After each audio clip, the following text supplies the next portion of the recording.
नमस्कार, बीएसटीवी देख रहे हैं आप और मैं हूं आपके साथ रोहित झा। मनरेगा का नाम बदलकर वीबीजी रामजी योजना करने से शुरू हुई सियासत अब सीधे खुली बहस की चुनौती तक पहुंच गई है। छत्तीसगढ़ की राजनीति में हलचल तेज है। बीजेपी विधायक और फायर ब्रांड नेता माने जाने वाले अजय चंद्राकर ने प्रदेश कांग्रेस अध्यक्ष को खुली चुनौती दी है। वहीं कांग्रेस भी पीछे हटने को तैयार नहीं दिख रही।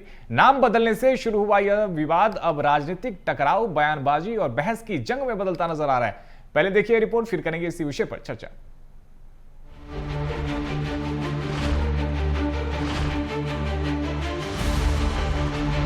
एक योजना, नाम बदला और सियासत में बवाल मच गया।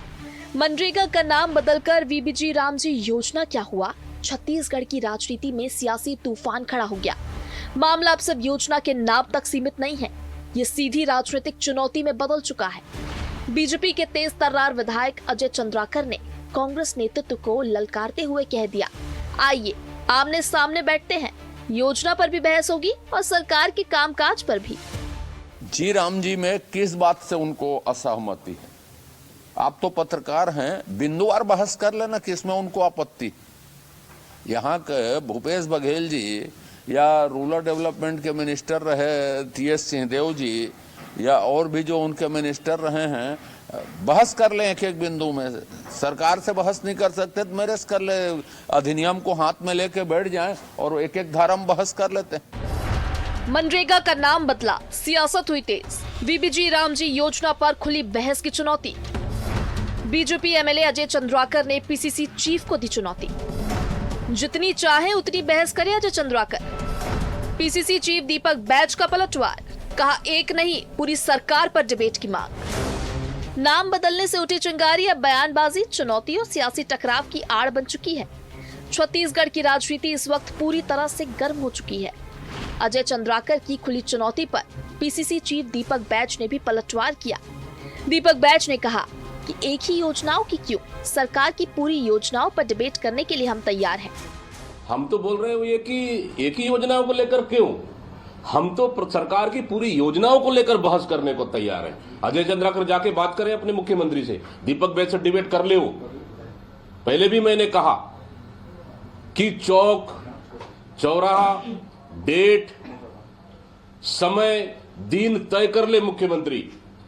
मैं इस भारतीय जनता पार्टी की सरकार की 2 साल की नाकामियों को लेकर मैं हर डिबेट को तैयार हूं। मनरेगा का नाम बदलते ही छत्तीसगढ़ की सियासत में भूचाल आ गया। बीजेपी विधायक अजय चंद्राकर की खुली बहस की चुनौती ने माहौल को और गर्म कर दिया, तो कांग्रेस भी पीछे हटने को तैयार नहीं। पीसीसी चीफ दीपक बैज ने पूरी सरकार को कटघरे में खड़ा करने का ऐलान कर दिया। नाम बदलने की आड़ में असली जंग सियासी वर्चस्व की है। विकास से ज्यादा बयानबाजी हावी है और जनता के मुद्दे राजनीतिक तकरार में दबते नजर आ रहे हैं। तो रिपोर्ट आपने देखी, इसी विषय पर करेंगे चर्चा। हमारे साथ में 3 बेहद ही खास मेहमान जुड़ गए हैं। मेहमानों से आपको परिचय करवा देते हैं। हमारे साथ में बीजेपी से वात्सल्य मूर्ति जी जुड़े हैं। वात्सल्य जी, बहुत स्वागत है आपका। हमारे साथ में कांग्रेस से सत्य प्रकाश सिंह जी जुड़े हैं। सत्य प्रकाश जी, आपका बहुत स्वागत है। साथ ही हमारे साथ में वरिष्ठ पत्रकार शिशिर रॉय चौधरी जी भी जुड़े हैं। शिशिर जी, आपका भी बहुत स्वागत है। और सबसे पहले शिशिर जी, आप ही के पास में आते हैं। शीतकालीन सत्र के दौरान में चर्चा पूरी नहीं हो पाई क्या? बहस पूरी नहीं हो पाई? अब आप जिस तरीके से देख रहे हैं, भारतीय जनता पार्टी की तरफ से डिबेट को लेकर चुनौती और अब कांग्रेस पार्टी की तरफ से उसे स्वीकार भी कर लिया गया। जी, ये डिबेट की चुनौती और उसको स्वीकार कर लिया गया है। ये इसको अगर हम समझने की कोशिश करें तो चुनौती किसी को दी गई, फिर वो वापस चुनौती किसी के पाले पे गई और मैंने उसका कोई ऐसा नहीं दिखाई देता है। दीपक बैज ने कहा कि वो मुख्यमंत्री जी से बहस करना चाहते हैं अजय चंद्राकर जी के चुनौती के बाद में। इससे पहले कि हम बात शुरू करें ये बहस पे, मैं आज ही ये आपके डिबेट से पहले इस बात को लिख रहा था कि इस पूरे विषय पे, चाहे वो मनरेगा हो, वीबीजी राम जी हो, इस योजना पे हम डिबेट तक सीमित रहते हैं। जो आम जनता है, हमारे जैसे पत्रकार हैं, चूंकि हम जनता की बात करते हैं, बिल्कुल हम पक्ष और विपक्ष के बीच में डिबेट की बात पे तक पहुंच पाते हैं। हम कभी ये नहीं समझ पाते हैं कि अल्टीमेटली इन दोनों योजनाओं से धरातल पे, जमीन पे लोगों को कितना फायदा हो पाया। मैं इसी बात से अपनी बात कहनी शुरू करूंगा कि बहस की बात चाहे प्रतिपक्ष से हो या पक्ष से हो, बात यह है कि दोनों जो चुनौती दे रहे हैं और चुनौती ले रहे हैं, तो दोनों पक्षों पे हमको ये पूछना आवश्यक है पत्रकार के हैसियत से कि इसमें जो अकाउंटेबिलिटी है, जिसमें जो जनता की बात है, क्या पिछले बार जो मनरेगा को लेके क्या सफलता थी, क्या वो जनता को पता है कि क्या सफलता थी? कितने रोजगार दिवस उपलब्ध हुए, कितने लोगों को रोजगार मिला, कितना भुगतान हो पाया, और वर्तमान समय तक कितना वो भुगतान पेंडिंग है?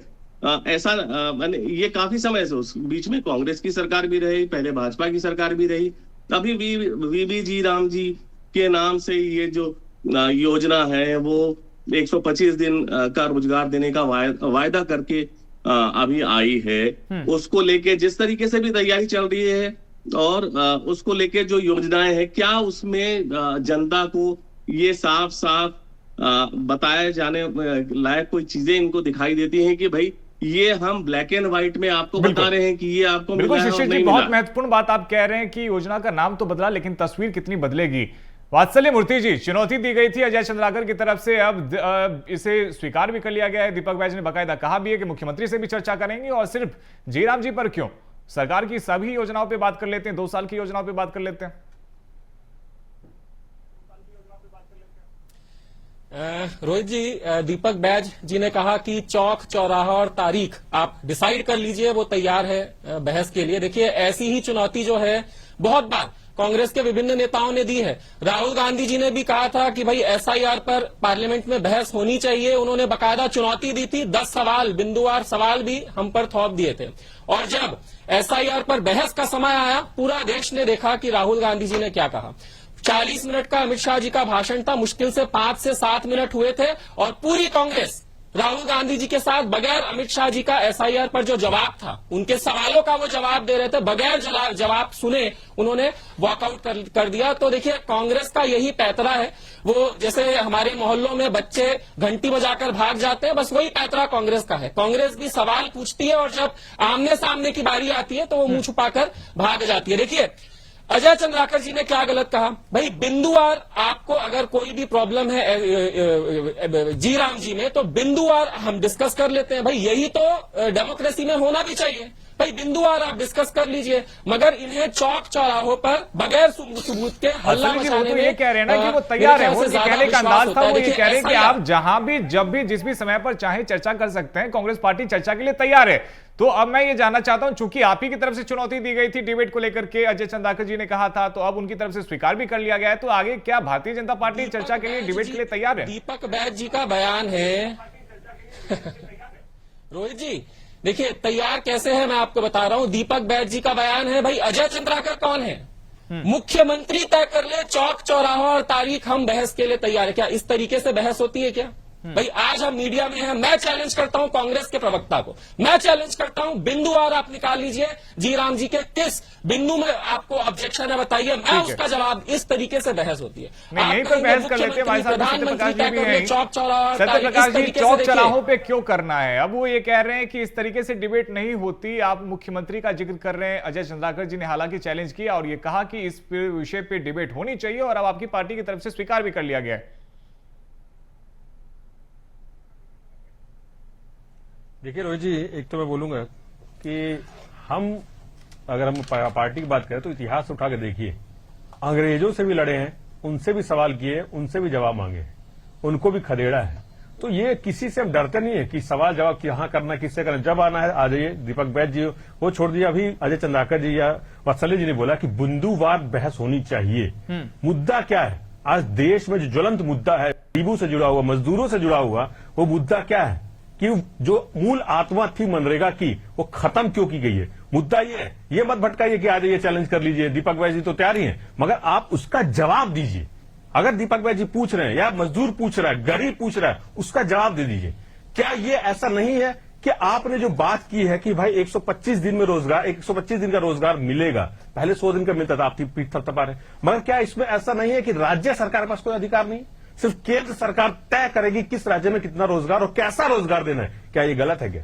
पहले अगर 90% अगर फंड केंद्र सरकार देती, 10% राज्य सरकार देती थी, और अब उसको 60-40 कर दिया है, तो क्या ये गलत हम पूछ रहे हैं? कि अब जो सबसे उसमें महत्वपूर्ण बात की राज्य सरकार जो बोझ है कर्ज का कितना है, और उसमें भी आप ये देखेंगे किस राज्य में हमारी सरकार है या किस राज्य में दूसरे दलों की सरकार है, आप वहां तय करेंगे। एक जो ग्राम सभाएं थी, ग्राम पंचायत वो पहले तय करते थे। अभी क्या हो रहा है, GIS टूल, PM गति शक्ति, बायोमेट्रिक, डैशबोर्ड, नेशनल इंफ्रास्ट्रक्चर के तहत, विकसित भारत के तहत, ये तहत के तहत रूरल जो रोजगार है उसको जनरेट करना चाहते हैं। हमारे भारत देश की जो हालत है, अब रूरल में अगर बात करें, मेरे को नहीं लगता कि इतनी टेक्नोलॉजी रूरल में और खासतौर से गांव के लोगों को ये जानकारी होगी इस टेक्नोलॉजी के बारे में। ठीक है, तो क्या ये गलत है? शिशिर राव जी के पास में जाएंगे, लेकिन उससे पहले ठीक है वात्सल्य जी से जवाब ले लेते हैं। वात्सल्य जी, आप चाहते थे कि बिंदुवार तरीके से चर्चा हो और सत्यप्रकाश जी आपको बिंदुवार तरीके से ये बता भी रहे कि आखिर क्या वजह है, क्यों इस पूरे बिल को लेकर के कांग्रेस पार्टी और विपक्ष विरोध कर रहा है। रोहित जी राम जी की एक जो सबसे खूबसूरत कैरेक्टर है, जो एक क्वालिटी है, वो मैं आपको बताता हूं, और वही क्वालिटी जो है सत्यप्रकाश जी का जवाब भी होगी। देखिए, कांग्रेस कहती है कि भारतीय जनता पार्टी ने 100 दिन का 125 दिन कर दिया। ये कोई बहुत ज्यादा खास बात नहीं है। आपको मैं एक डाटा देता हूं, मनरेगा का आज तक का जी, वो तो ये कहते हैं कि जब 100 दिन का भी दिया गया था, 100 दिन का भी वादा किया गया था, तो उस वादे को भी पूरा नहीं किया गया था, और अब आप एक नया वादा करें 125 दिन का हम रोजगार दे देंगे, तो उस गारंटी पे कैसे विश्वास करें, ये कांग्रेस पार्टी पूछ रही है। वहीं पर आ रहा था। तो रोहित जी, इसका मैं जवाब दे देता हूं आपके पास, इसी सवाल का मैं जवाब दे देता हूं। देखिए, पहले मनरेगा में क्या होता था, पहले राष्ट्रीय लेवल पर दिल्ली अगर कोई स्कीम तय करता था तो गांव का उससे कोई लेना देना नहीं होता था। मनरेगा जो है सिर्फ और सिर्फ रोजगार पैदा करने की एक योजना थी, जिसमें कई बार ऐसा होता था कि गड्ढा खुदवाया गया और गड्ढा पाटा गया, फिर गड्ढा खुदवाया गया, गड्ढा पाटा गया, क्योंकि मनरेगा सिर्फ और सिर्फ रोजगार की योजना थी, उसका दिल्ली की योजनाओं से कोई लेना देना नहीं होता था। अब यहां पर जो जी राम जी की सबसे खूबसूरत बात, जिस पर कोई मीडिया बहस नहीं कर रहा है, हम भी बहस नहीं कर रहे, मैं आज आपको बताता हूं। जी राम जी की जो सबसे अच्छी बात है वो ये है कि सेंटर से हमें 4 थीम मिल गई है कि भी आपको इन 4 थीम में काम करना है। आपको जो है पानी के लिए काम करना है, आपको इंफ्रास्ट्रक्चर डेवलपमेंट के लिए काम करना है। अब आपको एक उदाहरण देता हूं। मान लीजिए दिल्ली ने तय किया कि हमारे बस्तर में बाढ़ आता है, तो बस्तर में सारी नदियों को जोड़ने की योजना है, ठीक है। अब अगर मनरेगा होता तो गांव को इस योजना से कोई लेना देना नहीं होता, मगर अब जी राम जी में गांव में अगर कोई गड्ढा भी खुदेगा तो वो इस दिल्ली की योजना से कनेक्टेड रहेगा। अब ठीक है शिशिर जी, जिस तरीके से वात्सल्य जी और सत्यप्रकाश जी अपनी अपनी बातें रख रहे हैं, ऐसे में आप क्या समझते हैं, आखिर क्यों वीबी जी राम जी का विरोध किया जा रहा है? ठीक है, शिशिर जी से जवाब लेते हैं। शिशिर जी, आप क्या वजह देखते हैं, क्या वाकई में श्रमिकों के लिए ये नुकसानदायक है, उनके लिए ये एक लाभदायक बिल होने वाला है, या फिर आपको भी लगता है कि केवल नाम की वजह से अभी भी ये सियासत हो रही है? नाम की वजह से सियासत का तो अलग है, नाम की वजह से हो रही है, वो भी एक कारण है। अगर हम वीबी राम जी को देखें और समझने की कोशिश करें तो ये समझ में आता है कि एक लॉन्ग टर्म एसेट मैन्युफैक्चरिंग के ऊपर में काम करने का प्रयास दिखाई देता है, जिससे लॉन्ग टर्म में गांवों में जो रोजगार के मौके हैं वो उपलब्ध हो सके। इसमें अनडाउटेडली ये चीज दिखाई देती है, जिसकी कमी मनरेगा में महसूस की जा रही थी। लेकिन मनरेगा की सबसे खास बात ये थी कि वो त्वरित रूप से लोगों के हाथ में लिक्विडिटी, कैश पैसा पहुंचा रहा था, जिससे तात्कालिक समस्याएं गांव वालों की दूर हो रही थी। ये दोनों मुख्तलिफ चीजें हैं, लेकिन एक दूसरे को कॉम्प्लीमेंट भी करती हैं अगर हम इसको समझने की कोशिश करें। मेरा ये एक छत्तीसगढ़ के परिप्रेक्ष्य में जब मैं वीबी जी राम जी को देख रहा हूं, और हमारा जो बजट है छत्तीसगढ़ का वो मोटा मोटी 1,65,000 करोड़ का है, और चूंकि ये 50-50 शेयरिंग है, 90% और 10% की जगह पे, तो इसमें बीते दिनों एक रिपोर्ट थी जिसमें 55,000 करोड़ रुपए जो रियायत है, जो मुफ्त की चीजें दी जा रही हैं, सब्सिडीज हैं, उस पे खर्चा हो रहा है सरकार का, और लगभग 55,000 करोड़ सैलरी और पेंशन पे खर्चा हो रहा है। तो 1 लाख करोड़ से ऊपर तो इन्हीं चीजों पे खर्च हो जा रहा है। अब वीबी जी राम जी जैसी योजना के लिए जिस बजट की जरूरत पड़ेगी एक बड़े प्रोजेक्ट को इंप्लीमेंट करने के लिए, उसके लिए जरूर राज्य सरकार को परेशानी हो सकती है, क्योंकि उसको बाकी के जो इंफ्रास्ट्रक्चर के काम है, बाकी के जो डेवलपमेंट के काम है, उसमें भी उसको उतनी ही सफलता से काम करके लोगों तक पहुंचना पड़ेगा, लोगों को दिखाना पड़ेगा, क्योंकि आज से 3 साल बचे हैं जब अगले विधानसभा चुनाव होंगे तो अब सरकार ज्यादा गंभीरता से काम करेगी और ज्यादा रिजल्ट ओरिएंटेड मोड पे काम करेगी, ऐसा मैं समझता हूं। ठीक है, वात्सल्य जी बजट को लेकर के सवाल पूछ रहे हैं शिशिर जी, लेकिन साथ ही अब एक सवाल सत्यप्रकाश जी से भी ले लेते हैं। सत्यप्रकाश जी, आपने शिशिर जी को सुना होगा, वो कह रहे हैं कि अभी ठीक है बहुत ज्यादा असर इसका नहीं दिख रहा है, अभी बिल इंप्लीमेंट हुआ है, लेकिन लॉन्ग टर्म में ग्रामीण क्षेत्रों में इसका असर पड़ेगा और एक सकारात्मक असर इसका पड़ने वाला है। फिर ऐसे में कांग्रेस पार्टी क्यों विरोध कर रही है? देखिए रोहित जी, अभी जो बात इन्होंने बोली शिशिर जी ने, वो एकदम सही बात है। यही तो हम बोल रहे हैं ना कि उसमें एक प्रावधान ये रखा गया है कि अगर राज्य सरकार ये बोले कि मेरे को भी काम नहीं लेना है, जैसे उसमें एक बिल में है कि 60 दिन तो रोजगार मिलेगा ही नहीं, इसलिए तो हमारी जो मनरेगा थी वो एक कानून था, वो अब वो कानून नहीं है, वो एक मिशन है। तो 60 दिन रोजगार तो पहले बोल रही है सरकार नहीं मिलेगा। दूसरा, अगर राज्य सरकार तो कृषि के लिए है ना, काम नहीं ताकि है, कृषि के समय में किसानों की किसी भी तरह की कमी ना हो। सुनिए तो, देखिए रोहित जी आपने भी बात बोली, अब आप एक बात बताइए, क्या अब ये सरकार तय करेगी कि लेबर क्या काम करे या ना करे? जो अनस्किल्ड वर्कर है ये सरकार तय करेगी। और अगर 60 दिन नहीं दे रहे तो इसका मतलब क्या है? क्या प्राइवेट जो कंपनी है उनकी तरफ अब लेबर सप्लाई का काम करे? क्या केंद्र सरकार या राज्य सरकार का काम है प्राइवेट कंपनियों को लेबर सप्लाई करने का? आप ये बता दीजिए। आप तो ये इससे दिख रहा है ना। और एक चीज मैं बोल रहा था अभी कि राज्य सरकार जो बोलेगी ना कि हमारे पास बजट नहीं है, तो भी केंद्र सरकार दबाव नहीं बनाएगी कि हाँ उस राज्य में काम लेना है या देना है। तो इसलिए आप बोल रहे हैं कि बजट का वात्सल्य जी, कृषि बहाना है, लेबर इंडस्ट्री को यहाँ पर फायदा पहुंचाना है। एक मिनट सुनिए तो रोहित जी, मैं पूरी बात कंप्लीट कर लूं। अभी मैंने जैसे बोला, अब बजट की जहां तक बात आई, केंद्र सरकार 90% वाला जो था पहले, मैं बंगाल का आपको उदाहरण बताया, 3 साल से 52,000 करोड़ जो हाईकोर्ट ने भी केंद्र सरकार को कई बार बोल फटकार लगाई है, वो अभी तक नहीं मिला है। तो आप जहां पे आपकी सरकारें नहीं होगी वहां क्या करेंगे वो भी सबको मालूम है। और एक चीज मैं बता रहा हूं, आपकी इनकी जो सरकारें हैं जहां भी, अब ये बात करते थे कि बिहार में 20 साल से 37 दिन का एक प्रतिवर्ष का रोजगार दिया, यूपी में 8 साल से करीब वहां पे 40 दिन का, एमपी में 15 साल ज्यादा की सरकार हो गई 40 दिन का। तो आपकी खुद की सरकार जहां आप 100 दिन नहीं दे पा रहे और वहां पे 15 साल, 20 साल, 8 साल, 10 साल से सरकारें हैं। इसलिए तो हम बोल रहे हैं ना। और एक मिनट रोहित जी, जो अभी ये बात कर रहे थे वात्सल्य जी, सत्यप्रकाश जी आपने अपना सवाल पूछ रहे थे ना, वात्सल्य जी धैर्य के साथ सुन रहे थे आपको, आप उनसे जवाब ले लेते हैं। पुल पुलिया तमाम चीजें थी। रोज एक मिनट बहुत इंपॉर्टेंट बात बोलना चाह रहा हूं। उसमें देखिए एग्रीकल्चर इंफ्रास्ट्रक्चर हो, साथ ही पुल पुलिया निर्माण हो, पीएम ग्राम सड़क योजना, तमाम चीजें पहले भी इंक्लूडेड थी, मगर अब क्या इंक्लूड किया गया? Godown, warehouses, cold storages. ये किसके लिए किया गया है? केंद्र सरकार ने पिछले 11 साल में कितने कोल्ड स्टोरेज बनाए, कितने वेयर हाउसेज बनाए, बता दीजिए। ये किसके लिए इंक्लूड किया गया, ये भी देश की जनता, प्रदेश की जनता जानती है। ठीक है, इसलिए वात्सल्य जी किसी खास को फायदा पहुंचाने चाहते हैं क्या? मूल आत्मा थी ग्रामीणों की। ठीक है, अब वात्सल्य जी से जवाब लेते हैं। कहीं खत्म किया जा रहा है।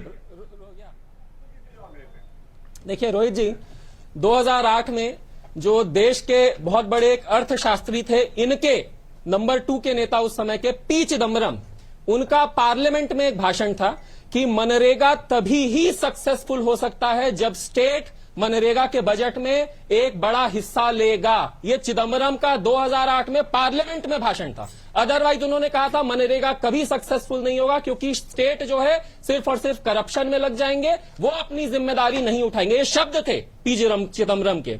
दूसरी बात, शरद पवार इंडिया अलायंस के ही नेता थे, इन्होंने कहा 60 दिनों का हम पॉज पीरियड दे रहे हैं। शरद पवार जी ने बहुत जोर तरीके से मांग की थी कि साल में कम से कम 60 दिनों का पॉज पीरियड होना चाहिए, क्योंकि मनरेगा में पॉज पीरियड नहीं था, इस वजह से जो किसान है उनका बहुत नुकसान हो रहा है। अब आप बताइए, हमने क्या पाप कर दिया है? क्या कांग्रेस की ही बात तो हमने मानी है?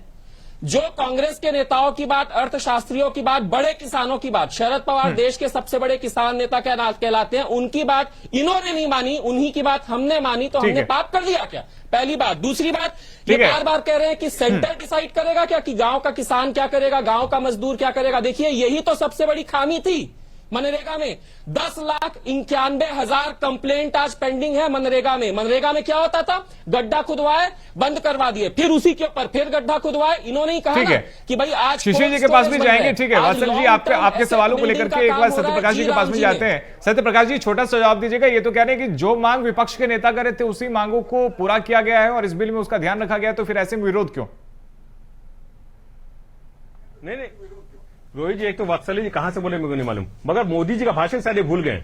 सबसे बड़ा भ्रष्टाचार के मूर्त है मनरेगा, और वही मनरेगा ने आर्थिक व्यवस्था को भारत देश की किस तरह से सुदृढ़ किया कोरोना में, वो हम सबने देखा है। आज उसी मनरेगा के तहत ये अपनी पीठ तपा रहे हैं। और बजट की मैं और पूछ लेता हूँ, 1,11,750 करोड़ का जो बजट था उसे आप 86,000 करोड़ का लेकर आ गए, तो बजट भी 10 साल तो आप कम करते जा रहे हैं। तो बजट है नहीं, आप काम देना नहीं चाहते, बात कहां से कहां कर रहे हैं आप। तो इसलिए बोल रहा हूं महत्वपूर्ण चीज यही है। और ये 12 भ्रष्टाचार की जो बात कर रहे हैं, 2014 के बाद से ज्यादा राज्यों में तो इन्हीं की सरकार है, तो ये अपनी सरकार पे आरोप लगा रहे हैं कि भ्रष्टाचार हो रहा है। इनकी सरकार 20 से ज्यादा राज्यों में तो इनकी सरकार है 2014 के बाद से, तो अपनी ही सरकार पे आरोप लगा रहे हैं। पहले तो अपनी सरकार को फटकार लगाए कि भ्रष्टाचार ना हो। 20 साल से, 15 साल से, 8 साल से, 10 साल से इनकी सरकारें बैठी हुई है, तो यही दिख रहा है ना कि अपनी सरकार पर लताड़ लगा रहे हैं। तो ये सिर्फ और सिर्फ जुमलेबाजी टाइप या राजनीतिक एजेंडा के तहत आप सिर्फ और सिर्फ बोलना चाह रहे हैं। शिशिर जी, क्या वाकई में इतनी सारी गड़बड़ियां थी जितना वात्सल्य जी कह रहे हैं मनरेगा में कि उसको बदले जाने की आवश्यकता थी?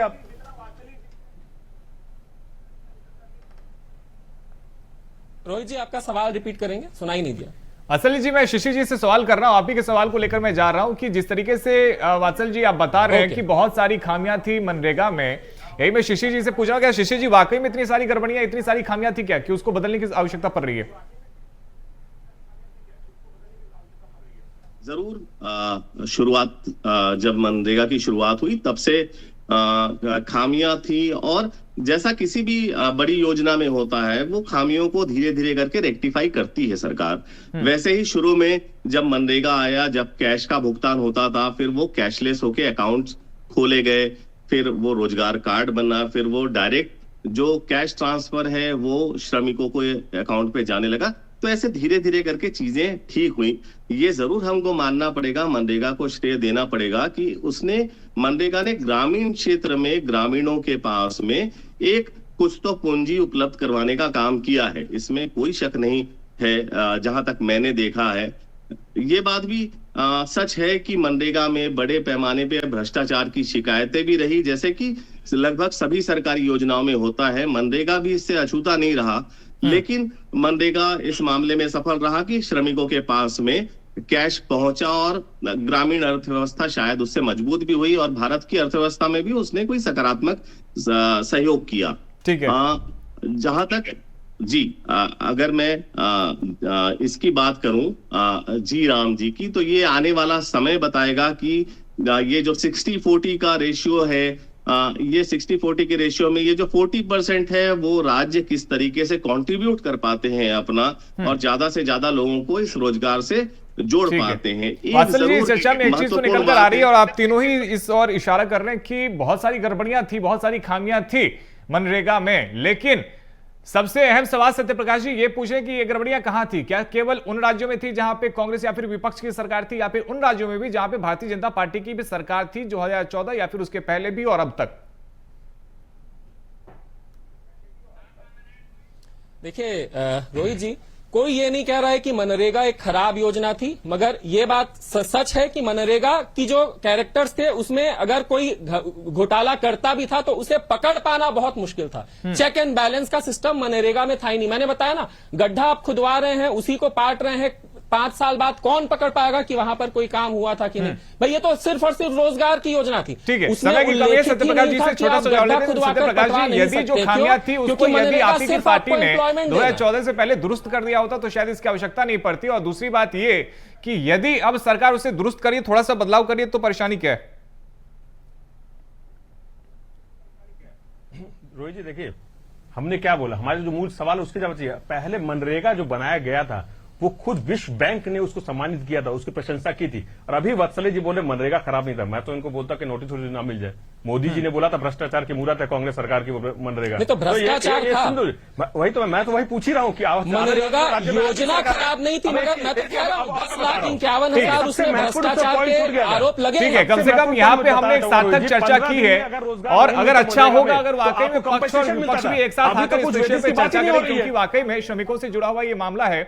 बहुत शुक्रिया वात्सल्य मूर्ति जी आपका, साथ ही सत्यप्रकाश जी आपका, और शिशिर रॉय आपका भी हमारे साथ में जुड़ने के लिए और चर्चा में शामिल होने के लिए। तो वीबी जी राम जी की लड़ाई देखिए अब डिबेट तक पहुंच गई है, क्योंकि अजय चंद्राकर की तरफ से यह कहा गया कि वो डिबेट करने के लिए तैयार है, उन्होंने चुनौती दी, और साथ ही दीपक बैज ने उस चुनौती को स्वीकार भी कर ली। अब देखना होगा क्या वाकई में दोनों ही नेताओं की तरफ से इस पर चर्चा की जाती है, दोनों ही पार्टियों की तरफ से चर्चा की जाती है, क्योंकि जब शीतकालीन सत्र के दौरान चर्चा की गई थी तो विपक्ष ने यह कहा था कि समय बहुत कम था, इसलिए वो चर्चा में बहुत अच्छे तरह से शामिल हो नहीं पाए और अपनी बात को रख नहीं पाए थे। फिलहाल इस चर्चा में फिलहाल इतना ही। खबरों का सिलसिला जारी है, आप देखते रहिए बेस्ट टीवी। धन्यवाद।